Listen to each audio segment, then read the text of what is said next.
Assalamualaikum warahmatullahi wabarakatuh. Saya Rahtu Tri Rahmadani dengan nomor NIM 2315040027. Di sini saya akan menjelaskan materi mengenai terapi perilaku.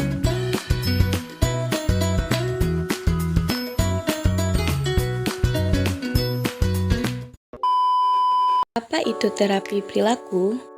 Jadi, terapi perilaku atau behavior therapy adalah pendekatan untuk psikoterapi yang didasari oleh teori belajar atau learning theory yang bertujuan untuk menyembuhkan psikopatologi seperti adanya gangguan depresi, anxiety disorder, dan fobia dengan memakai teknik yang didesain untuk menguatkan kembali perilaku yang diinginkan dan menghilangkan perilaku yang tidak diinginkan.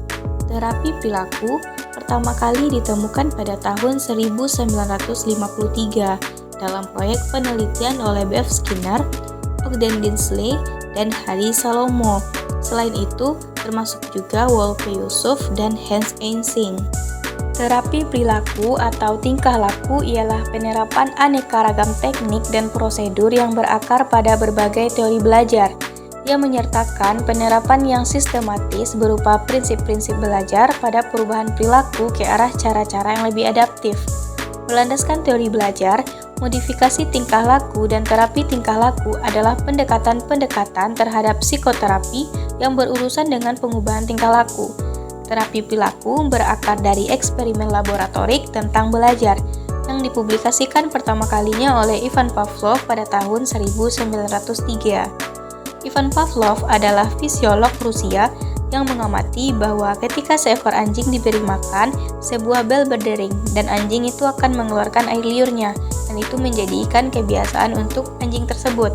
Dengan hanya ketika mendengarkan bunyi bel, meskipun tidak ada makanan yang disodorkan kepadanya, anjing tersebut akan datang. Dan dari kejadian ini, berkembanglah teori classical conditioning dan teori operant conditioning yang menjadi dasar bagi banyak terapi perilaku, juga berupa teori belajar sosial dan teori kognitif behavioral. Teori-teori ini pada gilirannya membentuk pendekatan modern di berbagai bidang, seperti dalam bidang pendidikan, bidang bisnis, dan bidang periklanan. Adapun teori dasar mengenai metode terapi perilaku. Yang pertama itu ada perilaku maladaptif dan kecemasan persisten yang telah dibiasakan atau conditioned dipelajari learned. Yang kedua, terapi untuk perilaku maladaptif adalah dengan menghilangkan kebiasaan deconditioning atau ditinggalkan in learning. Yang ketiga, untuk menguatkan perilaku adalah dengan pembiasaan perilaku seperti operant and classical conditioning. Selanjutnya, itu ada prinsip-prinsip dari terapi perilaku. Yang pertama itu ada konsekuensi-konsekuensi.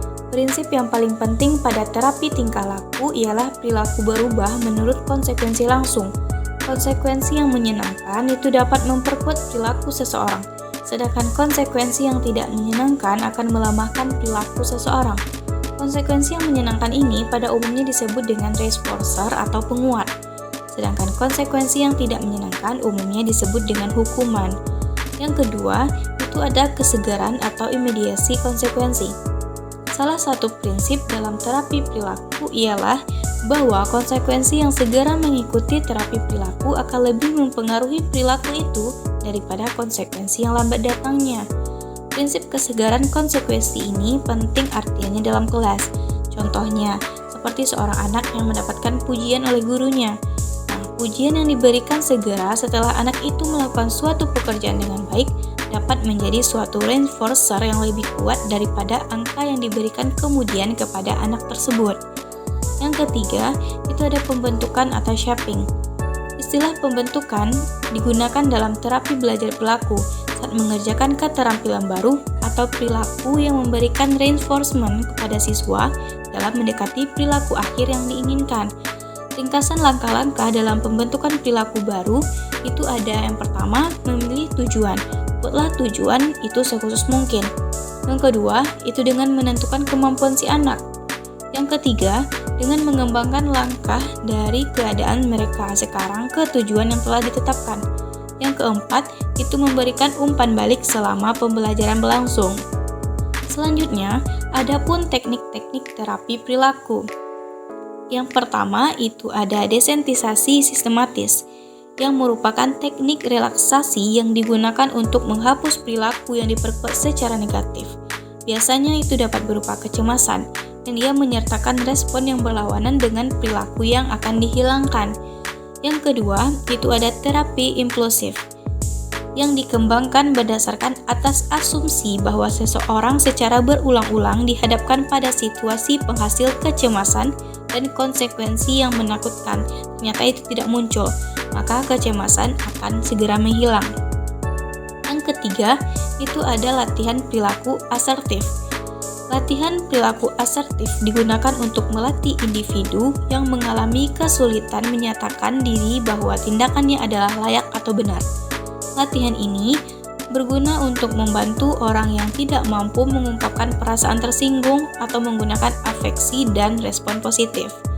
Yang keempat, itu ada pengkondisian aversi. Teknik pengkondisian aversi dilakukan untuk meredakan perilaku dengan cara menyajikan perilaku yang tidak dikehendaki tersebut.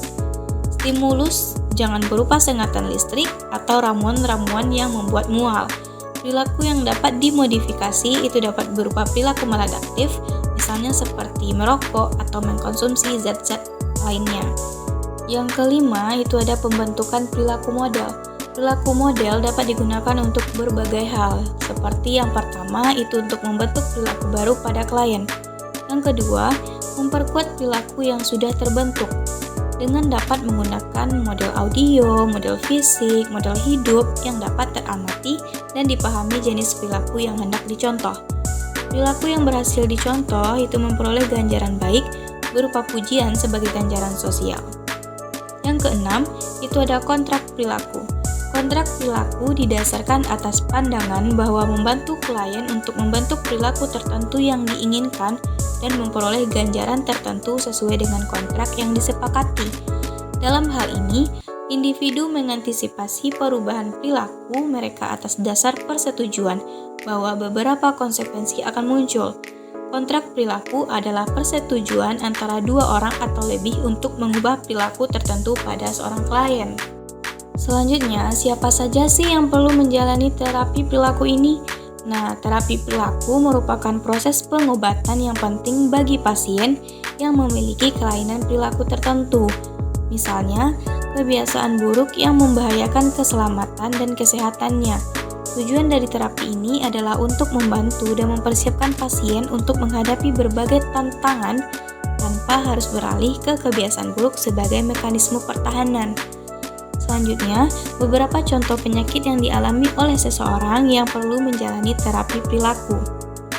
Yang pertama, itu ada gangguan kegelisahan atau anxiety disorder. Yang kedua, ada gangguan obsesif kompulsif atau obsessive compulsive disorder atau OCD. Yang ketiga, ada gangguan stres pasca trauma atau PTSD. Yang keempat, ada fobia sosial. Yang kelima, ada penyakit bipolar. Yang keenam, ada skizofrenia. Yang ketujuh, ada depresi. Yang kedelapan, ada gangguan kepribadian atau personality disorder. Yang kesembilan, ada gangguan pola makan atau eating disorder. Dan yang kesepuluh, ada gangguan pemusatan perhatian dan hiperaktif atau ADHD. Biasanya, pasien yang menderita penyakit atau gangguan yang disebutkan seperti yang sebelumnya dapat langsung menjalani perawatan dan terapis perilaku atau terapis psikoterapi. Namun, ada beberapa pasien, misalnya pasien yang menderita skizofrenia, yang mendapatkan rujukan dari dokter keluarga atau dokter umum. Terapi perilaku juga memiliki beberapa jenis. Yang pertama itu ada terapi perilaku kognitif. Terapi perilaku kognitif yang juga dikenal sebagai modifikasi perilaku adalah metode pengobatan yang didasarkan pada pikiran dan perasaan yang menyebabkan perilaku tertentu dan gangguan jiwa. Terapi ini sering digabungkan dengan pengobatan psikoterapi. Yang kedua, itu ada analisis perilaku terapan. Analisis perilaku terapan adalah metode pengkondisian atau conditioning yang menggunakan cara positif untuk mengubah perilaku pasien. Terapi ini berdasarkan pada teori pengkondisian klasik dari Ivan Pavlov dan teori conditioning operant milik Bev Skinner. Yang ketiga, itu ada terapi pembelajaran sosial.